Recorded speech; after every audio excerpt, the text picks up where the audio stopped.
Hi hello అస్సలం అయికుం. ఇప్పుడు మనం యాక్చువల్గా విజయవాడ దగ్గరలో ఉన్న డోకిపర్రు దగ్గరలోకి వచ్చాము. ఇక్కడ యాక్చువల్గా ఎంఈఐఎల్ ఇన్ఫ్రాస్ట్రక్చర్ కంపెనీ ఉంది కదా, వాళ్ళు విజయవాడ దగ్గరలో ఈ వైష్ణవ్ దివ్యక్షేత్రం లాంటిది కన్స్ట్రక్ట్ చేస్తున్నారు. సో దానికి సంబంధించిన వీడియో అని తీసి మీ అందరికీ షేర్ చేద్దామనే ఉద్దేశంతో ఇక్కడికి రావడం జరిగింది. సో ఫుల్ వీడియో అయితే పోస్ట్ చేస్తాను, చూడండి. ఓకేనా? ఎవరైనా ఈ ప్లేస్ విజిట్ చేద్దామని అనుకుంటున్న వాళ్ళు అయితే కనుక ఇది వచ్చేసి విజయవాడ నుంచి 55 కిలోమీటర్ల దూరంలో, అలాగే గుడివాడ నుంచి సుమారుగా ఒక 25 కిలోమీటర్ల దూరంలో ఉంది. సో ఖచ్చితంగా విజిట్ చేయండి, బాగుంటుంది. గుడి లోపల యాక్చువల్గా తీయడానికి పర్మిషన్ అయితే మనకు లేదు. సో బయట చుట్టుపక్కల నేను వీడియో అయితే తీసి మీ అందరికీ చూపించే ప్రయత్నం అయితే చేశాను. వీడియో ఖచ్చితంగా లైక్ చేయండి.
టెంపుల్లో సెంట్రల్ ఏసీ సదుపాయంతో మొత్తానికి భోజన వసతి కూడా ఇక్కడికి వచ్చే భక్తులందరి కోసం ఈ టెంపుల్కి సంబంధించిన కమిటీ వాళ్ళు అయితే అరేంజ్ చేయడం జరిగింది.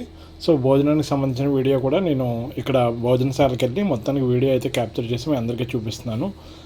చాలా బాగా అయితే సర్వ్ చేస్తున్నారు. సో ఆ గ్లిమ్స్ కూడా మీ అందరికీ చూపిద్దామన్న ఉద్దేశంతో ఈ భోజనశాలకు కూడా వెళ్ళి కవర్ చేయడం జరిగింది.